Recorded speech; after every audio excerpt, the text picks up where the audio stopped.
উলঙ্গ পূজা কেন করিস? আছে না? আজকে এই উত্তরটা আমরা পেয়ে যাবো। ধ্যান দিয়ে শুনতে হবে।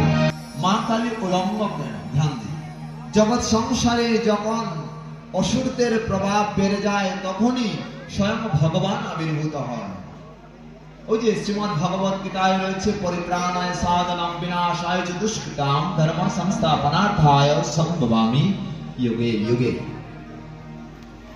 তিনি দুষ্টের দমন করেন, শিষ্টের পালন করেন। জগতে যখন অসুরের প্রভাব বেড়ে যায়, মনে রাখবেন আমাদের হৃদয় মন্দিরে অনেক আছে এখানে অসুর।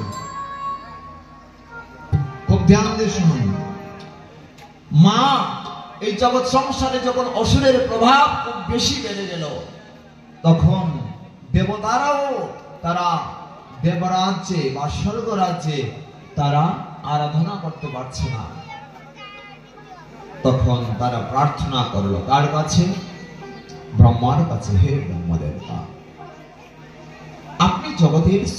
আপনি জগতে আমাদেরকে সৃষ্টি করেছেন, স্বয়ং ভগবানের বিভিন্ন শক্তি দিয়ে আমাদেরকে আপনি নিয়ে এসেছেন। আমরা এই জগতে আরাধনা করতে পারছি না, ভগবানের ভজনা করতে পারছি না। কেন না? অসুরদের প্রভাবে তো বেড়ে গিয়েছে যে আমরা কিছুই করতে পারছি না। তাই আমরা আপনার কাছে বিচার চাই। তিনি কি করেছেন জানেন? তিনি বলছেন আমার কাছে তো বিচার্য নয়, কাজ করো। তার তো স্বামী রয়েছে, তার তো পতি দেবতা রয়েছে। কে না? মহাদেবের কাছে যাও। মহাদেবের কাছে গেলে তিনি হয়তো কি করবেন? এক বিধি আপনাদের বলে দেবেন। তৎক্ষণাৎ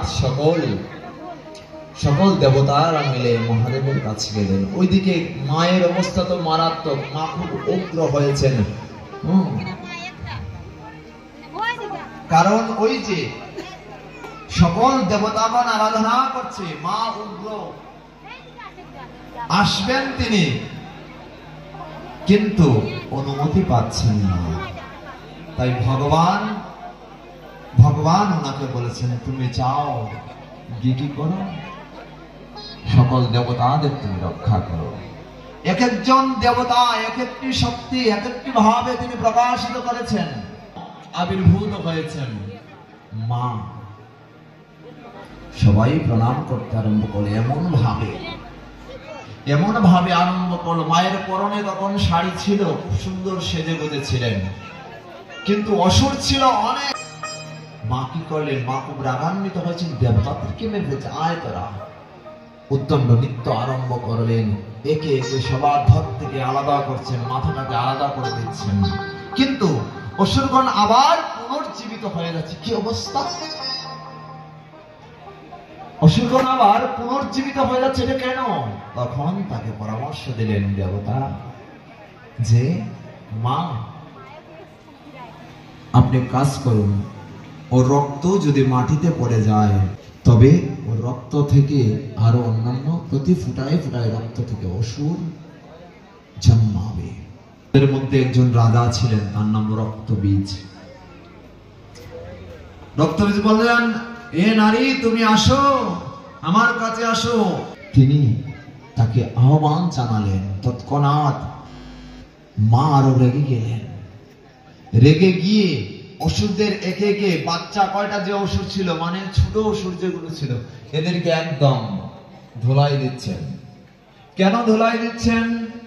কারণ তার সন্তানগণ যে রয়েছে অন্যান্য দেবতাদের, তাকে রক্ষা করতে হবে। সন্তানকে রক্ষা করতে গিয়ে মায়ের শরীরের কাপড় যে কোথায় চলে গেছে মা নিজেও বলতে পারে না। আরো যদি একটু বুঝিয়ে বলি, কোন মায়ের যদি সন্তান হয়, মায়ের সন্তান যদি কেউ হরণ করে নিয়ে যায়, মা কি চেয়ে চেয়ে দেখবে?